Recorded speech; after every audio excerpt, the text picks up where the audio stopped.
I was 19 the summer it started, the summer of '98, back when Crab Orchard still had one caution light that blinked yellow all night, and folks locked their doors even though half the county was kin. My grandma, her name was Eula, had been fading for months. Not sick in the way doctors could name, just slipping, like someone was slowly pulling the thread that held her to this world. She stopped eating much, sat on the porch swing from dawn till dark, staring up the hollow toward the ridge where the old Bethel church had stood empty since the flood of '77 took the road out. Roof half-caved, bell tower leaning like a drunk, vines thick as your wrist choking the steeple. Everybody said lightning got the bell years ago, cracked it clean in two, but Grandma swore different. She said the bell never cracked, it just learned a new way to speak. First time it rang was a Tuesday in July, 3:07 in the morning. I know the time because I was on the couch pretending to sleep after sneaking in late from the river. Sound came down the mountain slow, like someone dragging a chain across wet stone, but it was the bell all right, only it was backwards. The note started low and rose where it should have fallen, hung in the air too long, then dropped off into nothing.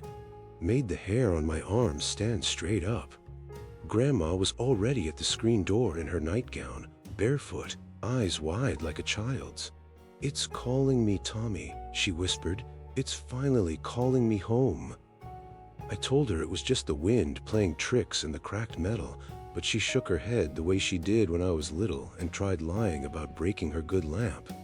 3 nights later it rang again, same hour, same backwards peal dragging itself through the dark. And 3 nights after that, always every third night, always 3 a.m. sharp. By the end of the month, half the old folks in the holler were talking about it. Some said the church was sinking into the mine voids underneath and the bell was crying out. Others said the devil himself had come back for the congregation that disappeared in '33. Me, I figured kids with a boombox and too much time, but Grandma got worse, started walking up the old logging road in her slippers at dusk, coming back hours later with briars in her hair and dirt under her nails like she'd been digging. One night she came home with her lips moving, no sound coming out, eyes rolled back so far I only saw white. That's when I decided to go see for myself.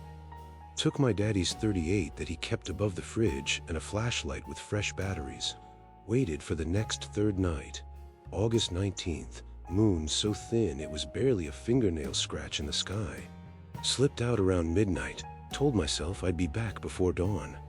The old road up to Bethel was washed out bad. Had to park the truck at the creek and walk the last mile through laurel thickets that snatched at my jeans like they wanted to keep me. Smelled like wet leaves and something coppery I couldn't place. Church looked worse than I remembered.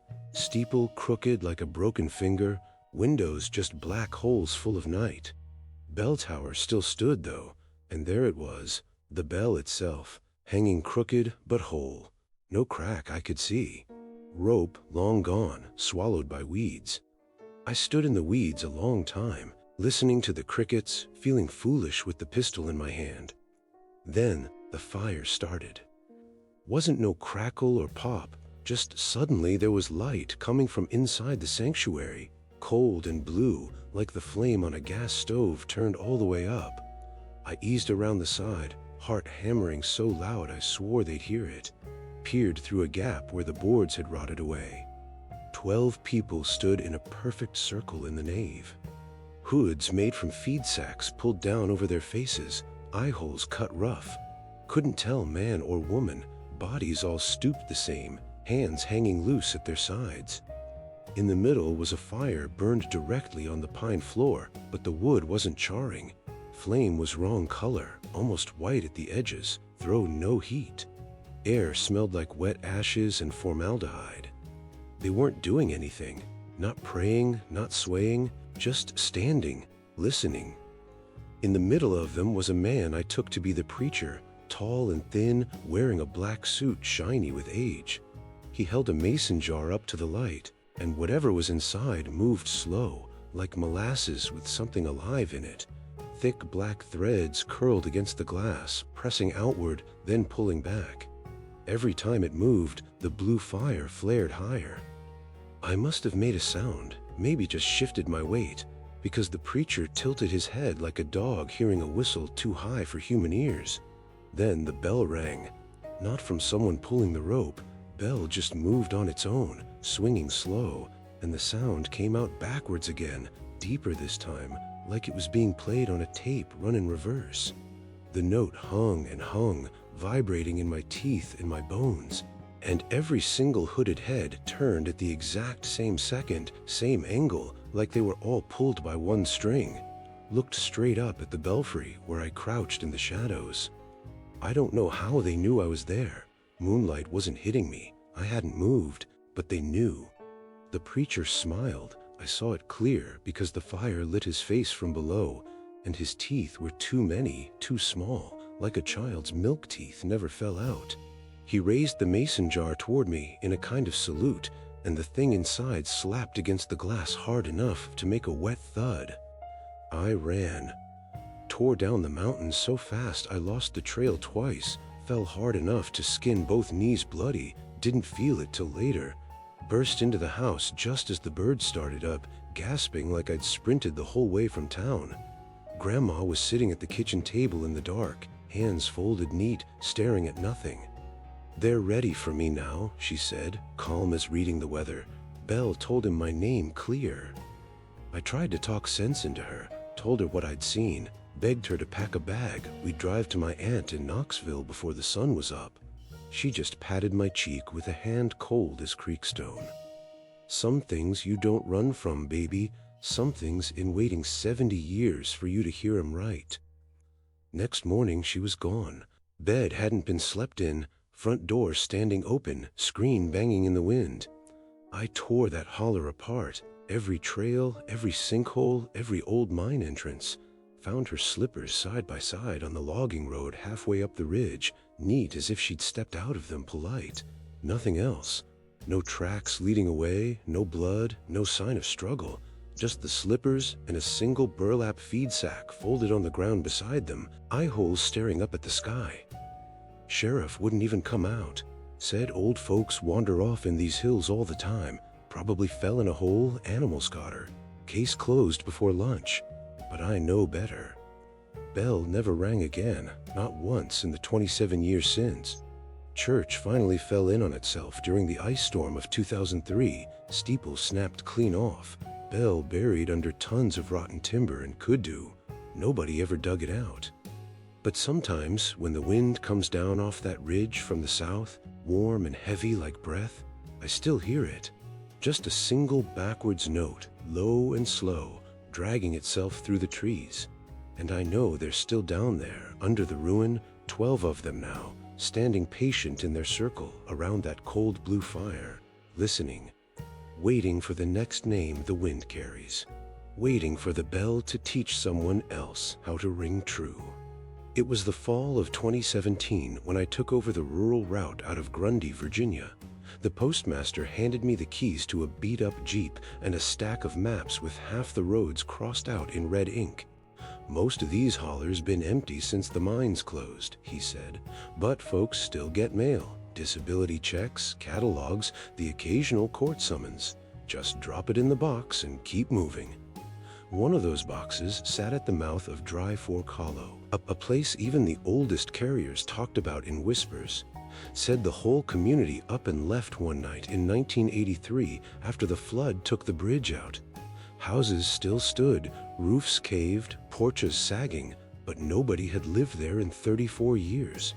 Weeds grew clean through the blacktop. I figured the box was for tax purposes or some lawyer settling an estate. Never expected anything to be in it. First few months it was always empty. Then one October morning I flipped the lid and found a single envelope. Thick cream paper, sealed with real red wax, my route number written on the front in brown ink that looked fresh. Inside was a wedding invitation. Heavy cardstock, raised lettering, the kind you pay too much for. It read, "You are cordially invited to bear witness to the union of widow Cora Blankenship and her beloved, Saturday next, dusk till the debt is paid. in the street where the roses still grow. And at the bottom, in place of an RSVP, just 3 words: the next bearer. No address, no stamp, just my name wasn't on it, but it felt like it was meant for me. I laughed it off as a prank. Some teenager with too much time and a calligraphy set stuck it on the dash of the Jeep and forgot about it until 3 days later when I passed the same box again and the invitation was back. Same wax seal, same card, only this time the ink had dried darker, almost black. Saturday came cold and damp, the kind of mountain evening where the fog sits in the hollows like milk in a bowl. I told myself I was just going to drive by, see if anybody was dumb enough to throw a party in a ghost town. Turned off the main road where the pavement ended and followed the cracked asphalt up Dry Fork. Trees crowded close, branches scraping the roof like fingernails. I'm gone maybe a mile when I saw the ribbons, white satin tied to every mailbox, every fence post, fluttering like surrender flags. Mason jars lined both sides of the road, hanging from nails hammered into locust trees, each one filled with milk that had gone thick and yellow under the sun, smelled sour even with the windows up. The street, what was left of it, opened up sudden. 12 houses in a row, all identical company builds from the boom days, paint peeled to gray wood. Every porch had been swept clean. White ribbons crisscrossed overhead like a maypole gone wrong. And there, in the middle of the road, stood the wedding party. 12 women in floor-length black dresses, high necks, long sleeves, the fabric old but pressed perfect. Veils covered their faces, thick enough I couldn't make out features, thin enough I could tell they were staring straight ahead. Not one of them moved, not even when the wind gusted. They stood in 2 rows of 6, making an aisle that led to a makeshift altar. An old door laid across 2 sawhorses, covered with a lace tablecloth gone gray with age. At the head of the aisle waited the bride. She was old, 80 if she was a day, spine bent like a shepherd's crook, but she stood tall as pride would let her. Wore a wedding dress once white, now stained rust brown across the bodice and hem, the lace shredded at the sleeves. Her veil was bridal too, but yellowed and torn, hanging to her waist. In her hands she clutched a bouquet of dead roses, so dry they rattled when she breathed. And the groom? I don't have words that fit right. It was man-shaped, tall as the bride was stooped, made of bundled corn stalks lashed together with baling twine. A black suit coat hung off the shoulders, empty sleeves flapping. Where the head should have been was a burlap sack stuffed tight, face drawn on with charcoal, 2 X's for eyes, a crooked line for a mouth. It stood perfectly still, but I swear the coat moved like something inside was breathing slow. Nobody spoke when I stepped out of the Jeep. Engine ticked itself cool. Somewhere a crow called once and shut up quick. I should have turned around right then, but my feet carried me forward like they'd done this before. The bridesmaids didn't turn their heads, but I felt every veil track me as I walked the aisle they'd made. The bride extended one bird claw hand, liver spots, knuckles swollen with arthritis, nails yellow and split. In her palm lay the ring, thick iron, cold as a well bucket, twisted into an Ouroboros, a snake devouring its own tail. The mouth had real teeth filed to points. "You're late," she croaked, voice like corn silk tearing, "but you'll do." Before I could answer, 2 of the bridesmaids stepped forward, silent, smooth, and took my arms. Not rough, just firm enough I knew struggling was pointless. They guided me to the altar and placed my right hand over the groom's bundle of stocks. The twine was damp. Something shifted under it, slow and deliberate. The bride slipped the iron ring onto the cornstalk finger. It fit perfect. Then she looked up at me, eyes milky with cataracts, but sharp as broken glass, and said, "Your turn." I don't remember saying the words, don't remember much after the ring slid home, except the smell of iron and rot and the sound of dry leaves scratching together. The bride leaned forward and kissed the burlap face. Where her lips touched, dark red welled up through the fibers, running down the front of the black coat like it had been waiting decades for permission. The bridesmaids let go of me all at once. My knees buckled. When I looked up, the bride was smiling, a small, satisfied thing, like a woman who'd finally finished a quilt started the year her husband went into the mine and never came out. "Debts paid," she whispered, "till the next one forgets." Then they were moving, all 13 of them, walking single file down the street toward the last house where the porch had collapsed years ago. The groom shuffled beside the bride, leaving a trail of dark drops that steamed in the cold air.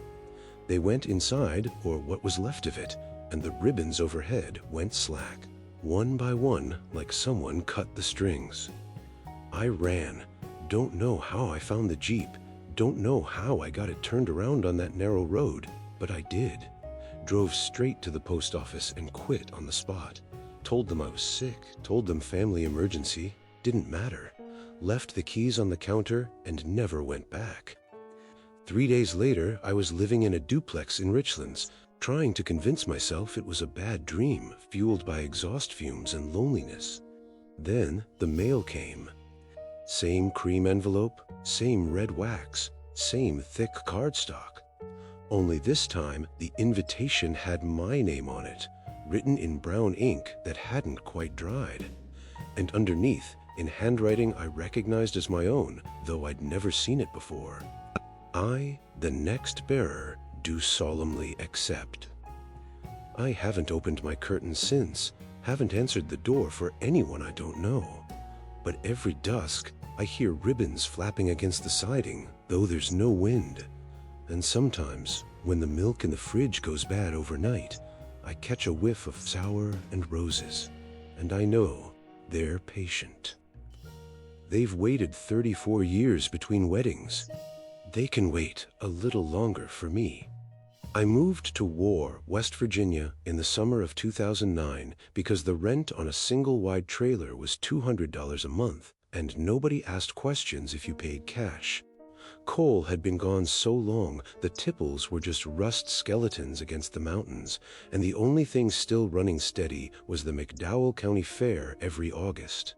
Folks said it hadn't missed a year since 1924, not even when the river took half the town in '77.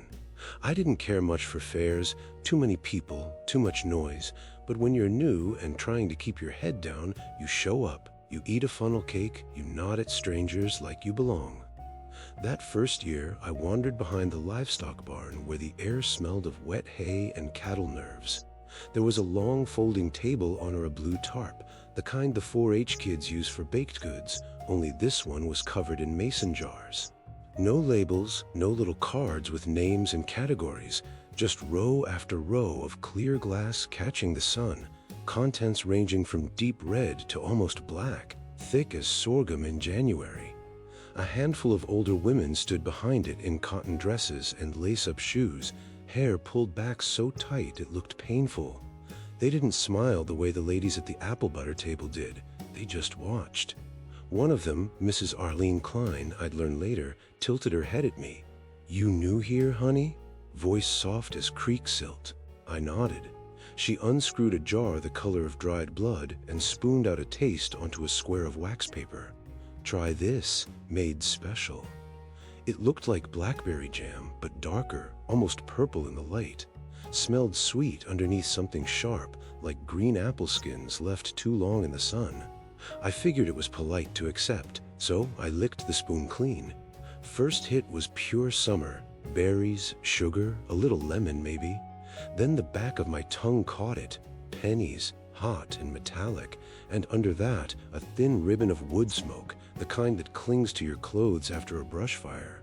I swallowed anyway, thanked her, and moved on before I had to think of something else to say. Spent the rest of the afternoon riding the Ferris wheel with a girl I never saw again, eating cotton candy until my stomach hurt, trying to ignore the way that taste kept blooming at the back of my throat. Went home around midnight, trailer parked on a dirt patch off Rocket Boys Road where the cell service died and the only neighbor was an old beagle that howled at trains. I was bone-tired, drunk on cheap beer and Fairlights, and fell into bed still wearing my boots. Don't know what time it started, 2, maybe 3, but I came awake sudden with the feeling somebody was in the room. Not a sound exactly, more like the air got heavier, like walking into a basement you know is flooded. Moon was full, pouring silver through the mini blinds. 12 people stood around my kitchen table. They wore Sunday clothes, men in white shirts starched yellow with age, ties thin as bootlaces. Women in dresses printed with tiny flowers, sleeves to the wrist. Hats on the ladies, polished shoes on the men. Every face I could see was older, skin loose on the bones, eyes sunk deep. They moved like they'd practiced for years, quiet and sure. 2 of them lifted me off the mattress as easy as rolling a bale of hay.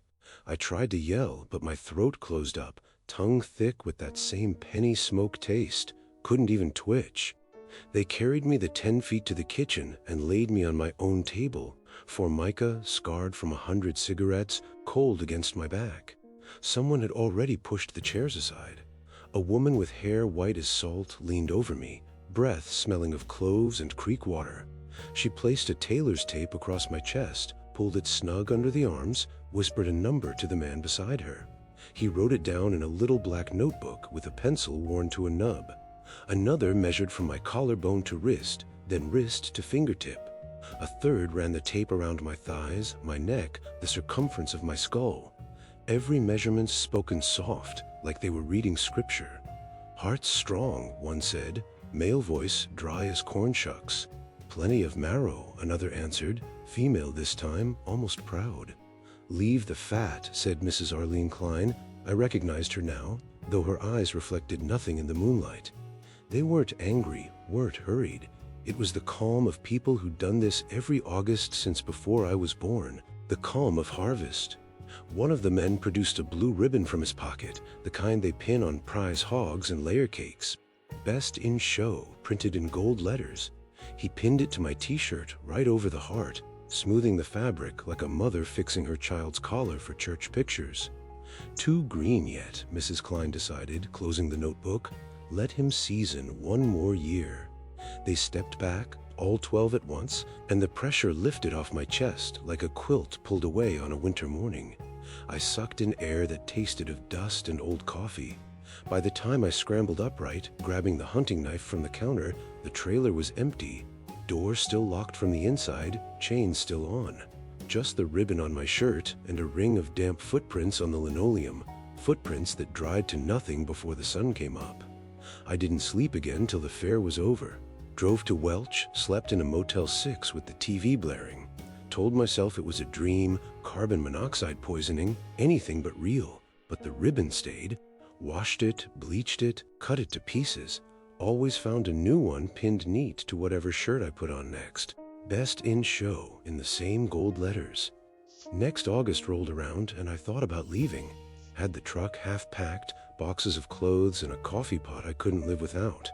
Then the taste came back, sudden as a slap, blackberry and pennies coating my tongue while I pumped gas in Iagar. Knew then running wouldn't matter. They'd measured me, they knew my size.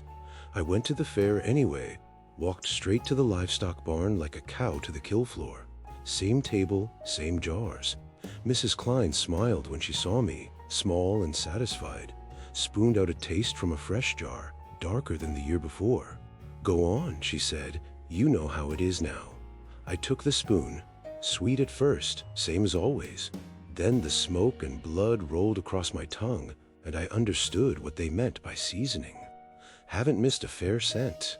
I walk the Midway every night it's open, ride the tilt-a-whirl till my stomach turns, eat funnel cakes until the sugar makes my teeth ache. Try to pack on weight, try to stay useful. Some years they leave me be. Others, I wake up on that table again, tape measure cold against my skin, new numbers whispered and written down. The ribbon's still there every morning, crisp and blue, pinned right over my heart. This August will be my 17th. I'm 39 now, heavier than I've ever been. joints starting to creak when the weather turns. When I look in the mirror, I see the softness they wanted, the marbling under the skin. Mrs. Klein caught my eye behind the livestock barn last week. She didn't say a word, just nodded once, slow, and touched the empty place on the table where the biggest jar will sit come Friday. I nodded back. Fair starts in 3 days. I've been tasting pennies for a week straight. My cousin Ray always was the curious type, the kind who'd chase a rumor farther than any sensible person had right to go. Grew up together in a little place called Fremont, just over the ridge from Clintwood, Virginia. 2 houses on the same dirt road. Mama's sisters, daddies both lost to the same slate fall in '89. Ray took it harder than me, said the mountain had stolen his future and he aimed to steal something back. So when the talk started in the spring of 2022 about the old preacher being seen again down in the dry bed of Lick Creek, Ray listened close. Folks said the man hadn't aged a day since the '70s, still wore the same black frock coat shiny at the elbows, still carried that same Croker sack Bible with the covers tied on with baling twine. They said he'd come back to finish what he started, earth baptisms he called them, pouring creek mud over your head until the ground itself claimed you for seed. Lick Creek hadn't run proper in 20 years. Drought and the strip mines upstream sucked it dry, left nothing but smooth white stones and a scar through the laurel. Old people remembered the preacher from when they were kids, said he'd show up during hard times when the mines were laying off and babies were dying of the fever. Promised a new kind of salvation. Die once in the mud and you'd never have to die again. Just sleep in the earth until the mountain needed strong hands. Then you'd rise up fresh, ready to work the deep seams that hadn't been touched yet. Most folks laughed him off as a crazy circuit rider. A few didn't laugh. A few disappeared. After a while, he vanished too, and the creek went dry like the Lord himself turned off the tap. Ray started going down there at night that April, taking a flashlight and a 6-pack, sitting on the bank like he was waiting for a fish that never swam no more. Told me he heard singing on the wind, low and slow, 246 words, like a shape note choir a long way off. I told him it was coyotes or the meth heads cooking in the laurel. He just smiled that half smile he'd had since we were kids and said, "Some things come back when the ground's hungry, Dell. Some things remember your name." By June, the singing was carrying clean to the road, not loud but steady, like a hymn you can't quite place the words to. Ray stopped coming home some nights. His mama, my Aunt Loretta, would call crying, asking had I seen him. I'd drive down to the creek with the headlights off, scared to spook whatever was waiting. Found his truck once, door open, keys in the ignition, radio playing static. Footprints leading down the bank and stopping sudden where the stones were wet. Wet, in a creek that hadn't seen water since I was in high school. Then came the night in July when the moon went dark and the air turned thick as coal dust. Ray texted me at 11:47 p.m., just a pin drop of his location and 3 words, "It's running again." I threw on boots and drove like hell, bouncing over the ruts so hard my teeth rattled. When I got there, the whole holler smelled like fresh turned earth after rain, sharp and rich. I killed the engine and sat listening. Water was moving. You could hear it gurgling over stones, soft and secret, the way a creek sounds when it's been holding its breath for years. I eased down the bank with just a headlamp, scared to use the big flashlight. The beam caught red first, thick, slow, the color of iron pills dissolved in water.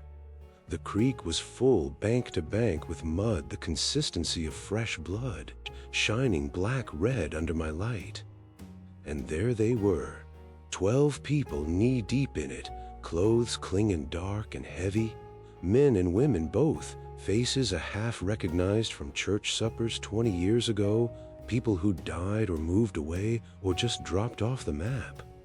They stood in 2 rows facing each other, arms linked, swaying gentle like reeds. In the middle, taller than the rest, was the preacher, coat black as midnight, face thin and pale as a mushroom grown under a log. Hair still coal black, eyes sunk so deep they looked like knots in pine.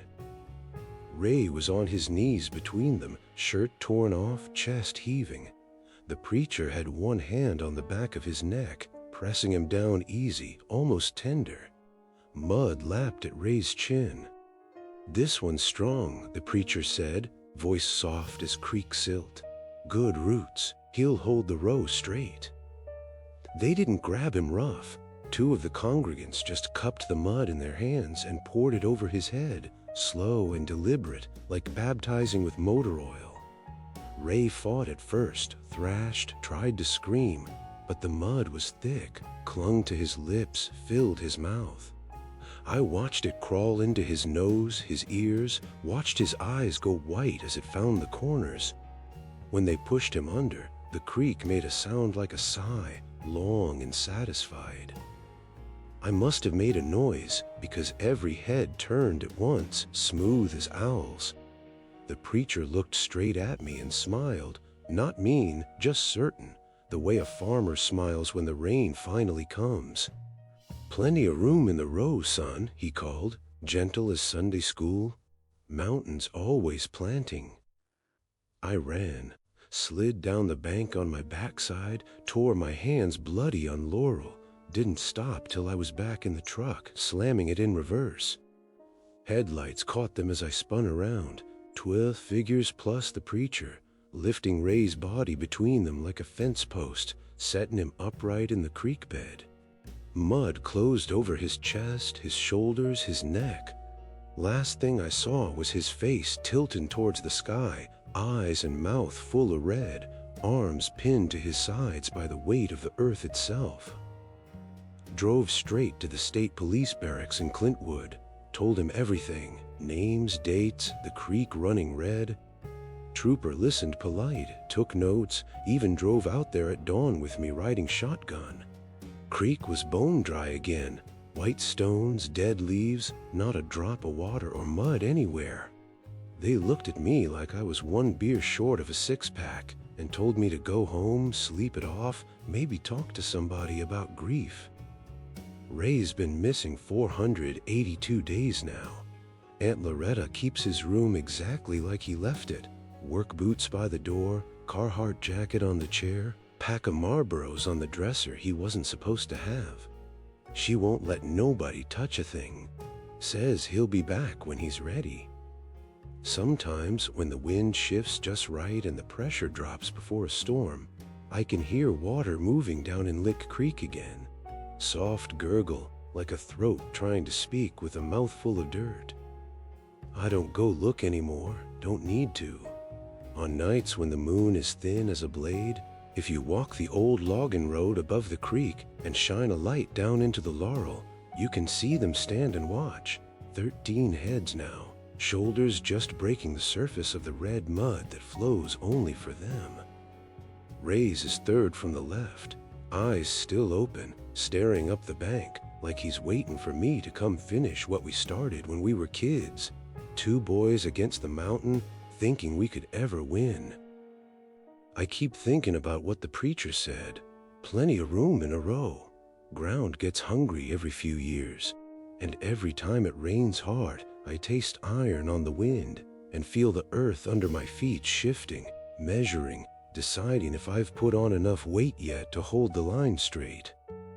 Some nights I drink I'm already knee-deep, cool mud kissing my skin, Ray's hand reaching out from the bank to steady me, while the preacher whispers the words over my head.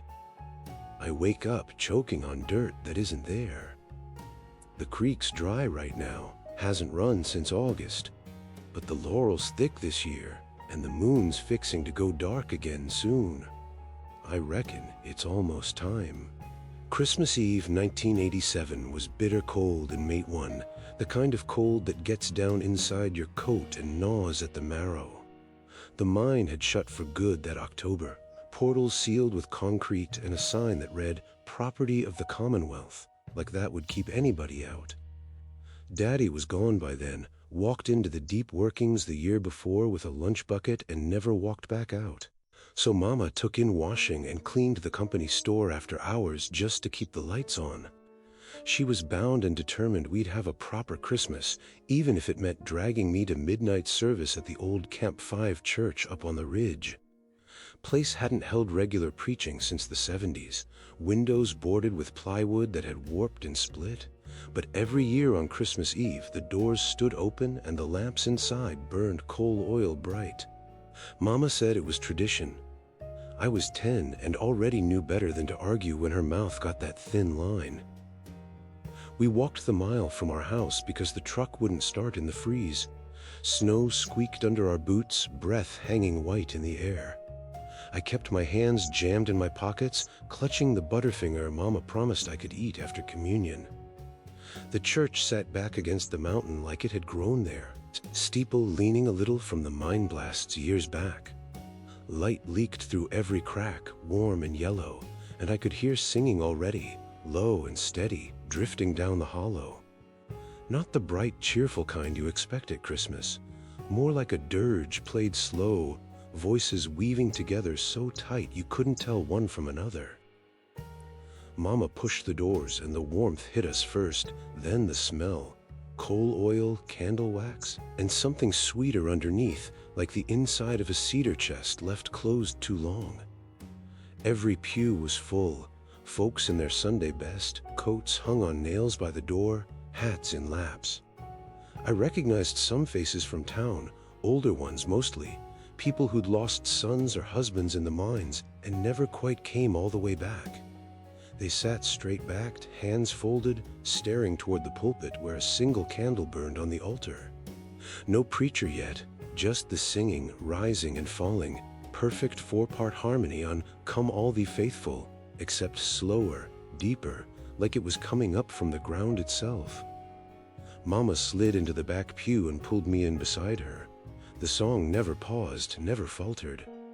I remember looking around for the choir and not seeing one, just the congregation, every mouth closed tight.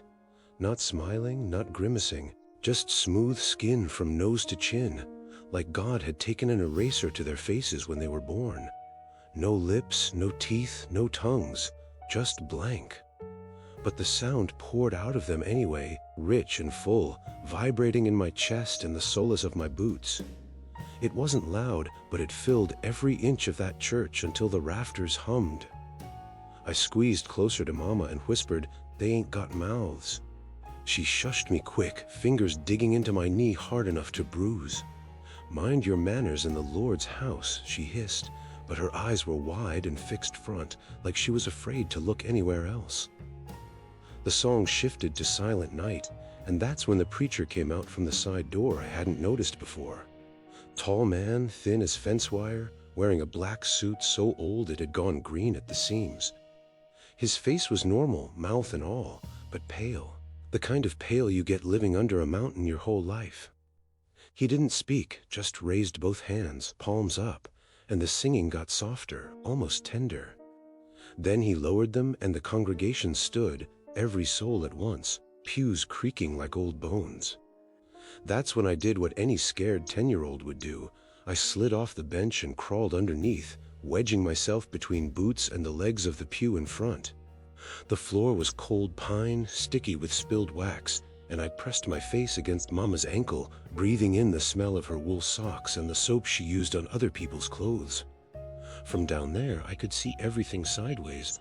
Rows of polished shoes, ladies' stockings rolled at the knee, and all those blank faces tilted toward the ceiling like they were waiting for snow to fall inside. They started passing the collection plate. It wasn't the brass ring in the church. This was red, dull, and splintered. Brick members that couldn't wear them anymore. Started at the front and moved slow, down. Got close and I saw what was in it. Baby teeth. Hundreds of them, some still pink at the root, others yellowed with age, all mixed together like dried corn. The plate never clanked, never rattled, just the soft click, click, click of enamel on enamel as each person added their offering. Some reached into pockets or purses, some opened their hands and let teeth spill from palms that had been empty a second before. No one looked down, no one hesitated. When the plate reached Mama, she didn't move. Her ankles locked around my ears like she knew I was there and was trying to keep me still. The man beside her, Mr. Duty from the tipo office, long dead by then, took the plate and held it out toward her lap. Mama shook her head once, small. He held it longer. The singing never stopped, but it changed, got a hungry edge, like bees inside a jar. Finally, Mama reached into her coat pocket and dropped something in. I couldn't see what, but the plate moved on. The preacher started walking the aisle, slow, hands still raised. Every blank face followed him, turning smooth and perfect, like flowers tracking the sun. He stopped 3 pews ahead of us, then 2, then right beside where I hid. His shoes were old wingtips, cracked across the toes, and I could see my own scared face reflected in the polish. He knelt slow, joints popping, and looked straight under the pew at me. His mouth opened, not wide, just enough to show teeth too small and too many. "Found you," he whispered, voice soft as moth wings. Then louder to the congregation, "The child hears true." The singing swelled, not louder exactly, but deeper, pressing down until my ears rang and the floorboards shook. It wasn't Latin or English or anything human anymore, just notes stacked on notes, climbing inside my skull and rooting there. I clapped my hands over my ears, but the sound was in my bones now, in my blood. Mama's ankles jerked away, and I saw her boots moving, trying to reach me, but the people on both sides closed ranks, legs blocking her like a fence. I don't remember crawling out, don't remember running. Just suddenly I was outside in the snow, lungs burning, barefoot because I'd kicked my boots off somewhere. The church doors stood open behind me, and the singing poured out, bright and terrible, chasing me down the ridge. I ran until my feet bled, until the cold stopped hurting and went numb. Found the road somehow and followed it home by moonlight, leaving red prints that froze black behind me. Mama never came back that night. Search parties went out Christmas Day, dogs and men with lanterns. But the church was empty when they got there, pews dusted with snow that had blown in, no footprints but mine leading away. They found her coat on a nail by the door, one sleeve torn like something had snatched her backward. Nothing else. Folks said she must have wandered off in the cold, confused by grief. Happens sometimes. But I know what I saw, know what I heard. They kept her teeth, I reckon, added them to the plate for next year. I left Matewan when I was 17, moved as far as the Greyhound would take me on $43 and a transfer in Charleston. Thought distance would quiet it. But some nights, when the furnished in whatever cheap apartment I'm renting kicks on with that first metallic ground, the singing starts. Same hymn, same key, perfect 4-part harmony, coming up through the vents like it followed the coal seams clean across state lines. I'll sit bolted up in bed, heart hammering, and listen to those voices without mouths calling something down, something that still remembers the sound my mama made when they took her. And sometimes, when it's real quiet, I reach up and touch my own lips, just to make sure they're still there, still mine. So far they are. But the furnace is old, and winter's coming on again. Caretta, West Virginia, isn't even a wide spot in the road anymore. The last store closed in '98, the post office followed in '04, and by 2009, the only things still breathing regular were kudzu, copperheads, and old grudges. Houses sagged into themselves like tired dogs, orchards rotted clean through, mailboxes rusted shut. Folks who hadn't died or moved to Ohio for work just sort of faded, staying inside with the curtains drawn and the radio low. But every October, when the hickory leaves turned the color of dried blood, the town remembered it was still alive for one night. They called it the Harvest Watch, though nobody said it out loud unless they were drunk or dying. One widow got chosen, always a widow, always one whose man went into the ground or the mine and never came out whole. They dressed her in his Sunday suit, sat her on her own porch with his old 12-gauge across her knees, and waited for whatever walked down off the ridge at dusk. 12 shots, that was the bargain. Hit it 12 times and the town got to sleep another year. Miss once and the thing took you instead, and the thing you shot at wore your face come next fall. I was 23 in 2009, living in the trailer my granddaddy parked behind the company store before the company left. I'd come back from Morgantown with a half-finished welding certificate and a stomach full of shame after my daddy finally drank himself quiet in a Charleston VA ward. Caretta was the only place that would have me. Most nights I sat on a milk crate out front, smoking Camels and listening to the coyotes argue with the ghosts. That October, the air turned sharp early, frost killing the tomatoes on the vine overnight. Word traveled slow but certain. This year, it was Mrs. Estep's turn. Everybody knew Mrs. Estep, lived in the last painted house on the left before the road gave up and turned to dirt. Her husband Arlie went into No. 9 mine in 1972, and the mountain kept him. No body, no helmet, just his lunch bucket found 3 levels down with the thermos still full of sweet tea. She never remarried, never left, just kept that house spotless and the garden weeded like he might walk back through the gate any evening. Wore his clothes when hers wore out, sleeves rolled 3 times, cuffs dragging the floor. People said she talked to him out loud while she hung laundry, said she set a place for him at supper every night for 37 years.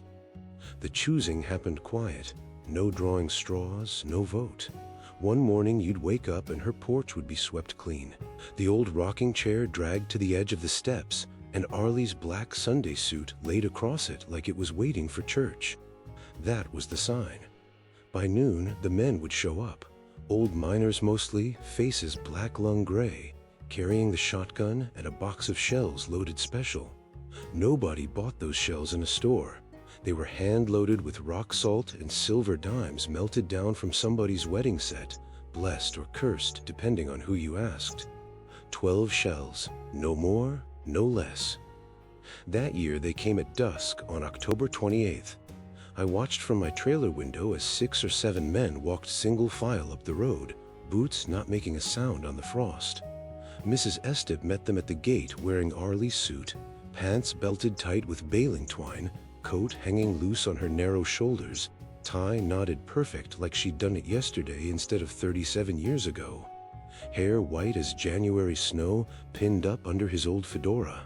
She looked small inside all that fabric, but she stood straight, chin high.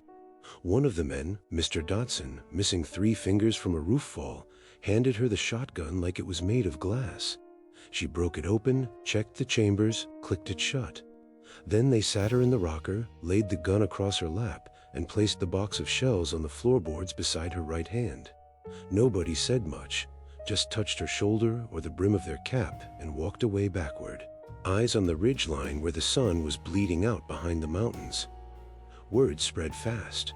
By full dark, half the town that was left stood scattered along the road or in their yards, quiet as mourners. Some held flashlights pointed at the ground, some just stood in the shadows of their porches. Kids were inside with the windows, noses pressed to cold glass.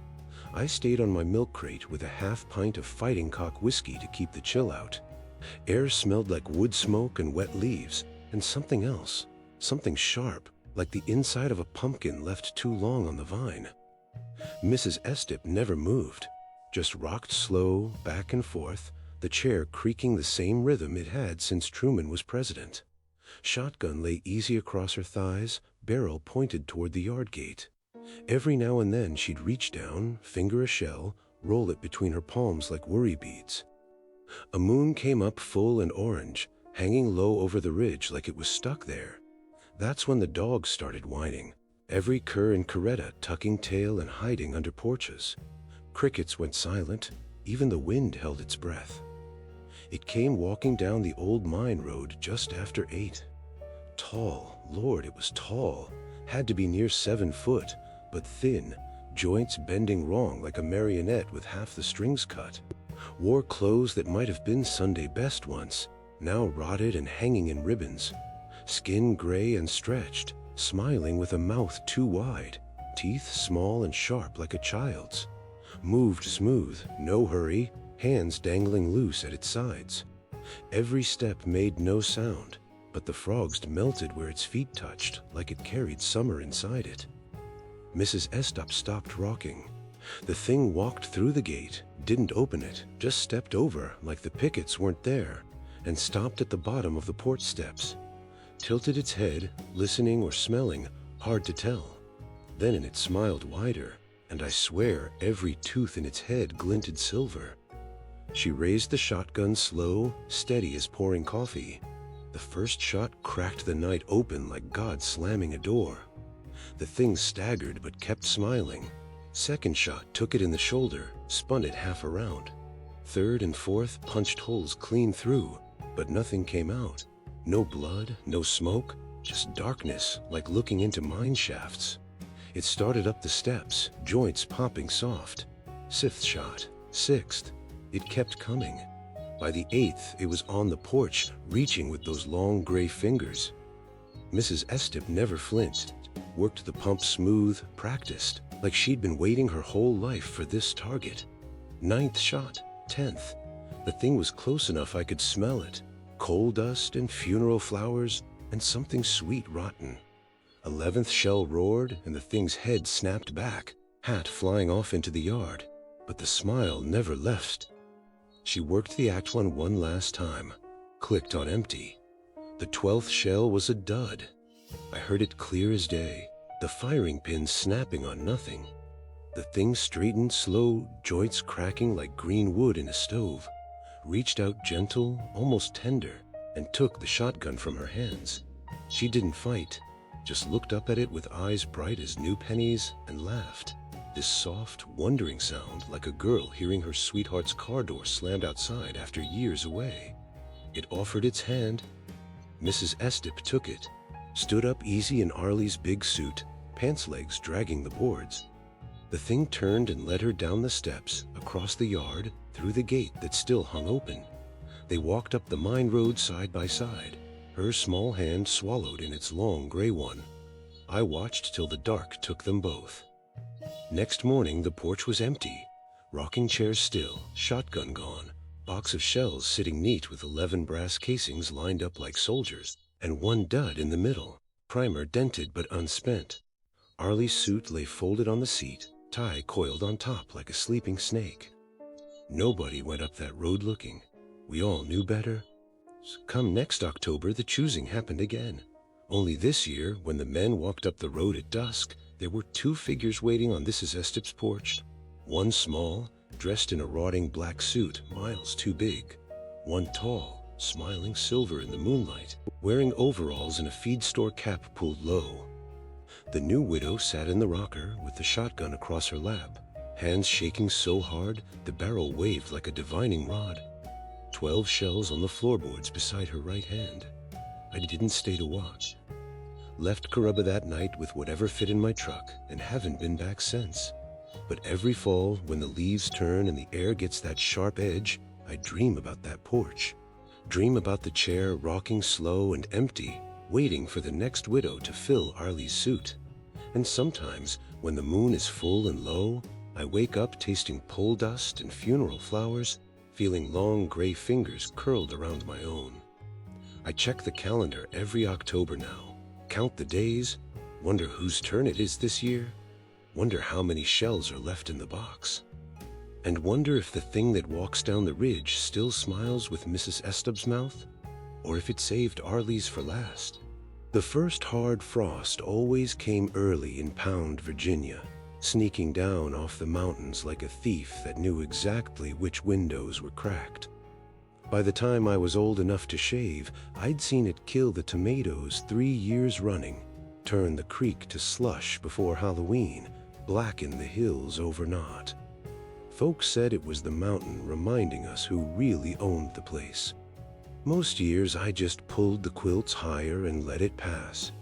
But in 1996, when I was 29 and still trying to outrun everything that had happened to my family, the frost came on October 14th, and the old courthouse lit up for the first time in 63 years. The building had burned in '33. Everybody knew the story. Lightning struck the cupola during a bootlegger's trial. Fire raced down the walls like it had somewhere to be, took the roof and the records, and 3 men chained to the radiator in the drunk tank. By morning it was a shell, 4 walls, a cracked foundation, marble floors split by heat. The big bronze bell melted into a puddle that cooled, looking like a scream. They never rebuilt, just left it standing in the middle of town square like a bad tooth nobody could afford to pull. Grass grew through the floor. Pigeons nested in the judges' chambers. Kids dared each other to spend the night and came out pale and quiet. After a while, even the dares stopped. I was living in my Uncle Vernon's trailer then, backside a pine mountain where the road turned to gravel and the gravel gave up. He'd raised me after my daddy walked into the deep mine with a carbide lamp and never walked out, same as half the men in my bloodline. Vernon was the last of us, big, quiet, hands scarred from 30 years cutting coal, voice like gravel in a churn. He kept a bottle of Old Forester in the cabinet above the stove and a Bible he never opened on the coffee table. Said the Lord and the mountain both had long memories, and neither one forgave easy. That October he started waking before dawn, sitting on the porch steps in nothing but long johns, staring down toward town like he was waiting for a bus that never came. Stopped eating much, lost weight until his cheeks went hollow and the skin on his neck hung loose. When I asked what was wrong, he'd just shake his head slow and say, "Some debts don't die with you, boy. Some debts call you to court." I figured the black lung was talking, or the whiskey, or both. Didn't press. You learn young in those hills not to push a man when the dark gets loud behind his eyes. Then came the night of the first frost. I woke to the sound of the screen door banging and Vernon's boots on the linoleum. Clock on the stove read 11:47. Moon was full and low, the color of a dirty nickel. He stood in the kitchen in his one good suit, black wool he'd worn to every funeral since 1972, tie knotted crooked, hat in his hands, face gray as the ash in the stove. "It's time," he said, voice flat like he was reading from a letter he'd memorized years ago. Time for what? He looked at me then, eyes sunk so deep I could barely see the brown. "Court's in session." I laughed at first, nervous, stupid laugh, thought he was drunk or dreaming, but he just put his hat on, careful, like it might bruise, and walked out into the cold. I grabbed my coat and followed, because blood don't let to do anything else. Town was dead quiet, no dogs barking, no TVs flickering behind curtains, just our boots crunching frost on the road and our breath hanging white. When we crested the hill above the square, I stopped so hard I near fell. The courthouse was lit from inside, every broken window glowing soft yellow like 100 lanterns burning steady. Shadows moved across the light, tall, thin, wrong. Vernon never slowed, walked straight down Main, past the shuttered stores and the war memorial nobody polished anymore, right up the crumbled steps and through the doorway that hadn't had a door since Roosevelt was president. I followed because I was too scared to do anything else. Inside smelled like wet stone and candle smoke and something coppery underneath. The marble floor was swept clean, not a leaf or bird dropping anywhere. 12 oil lamps hung from chains where the chandelier used to be, flames straight and tall, not flickering once. In the gallery, where the seats had rotted away years ago, sat 12 jurors. They weren't people, not anymore. Just shadows poured into Sunday clothes, faces smooth and black as creek water at midnight. No eyes, no mouths, just the suggestion of features where the light didn't quite reach. They sat perfect, hands folded in laps, waiting. The judge's bench was empty, but for a single gavel made of coal, shiny and black. No bailiff, no lawyer, no crowd.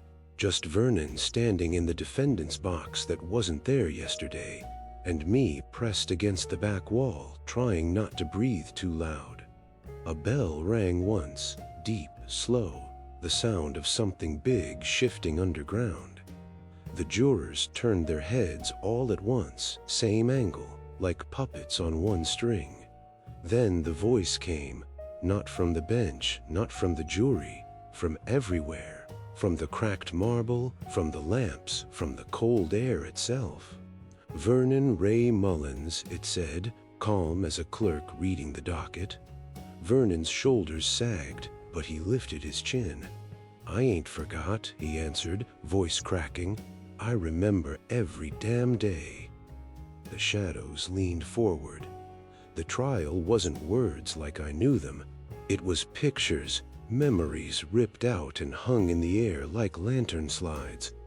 I saw my granddaddy's helmet found 3 miles in, lamp still burning. Saw my daddy's lunch bucket on the mantel till Mama threw it in the creek.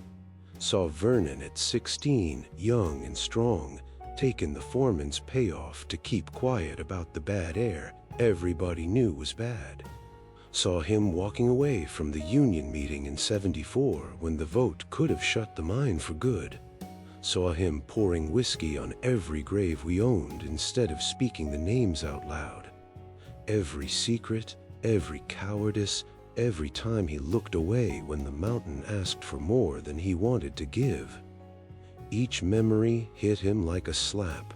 He flinched, staggered, but never begged.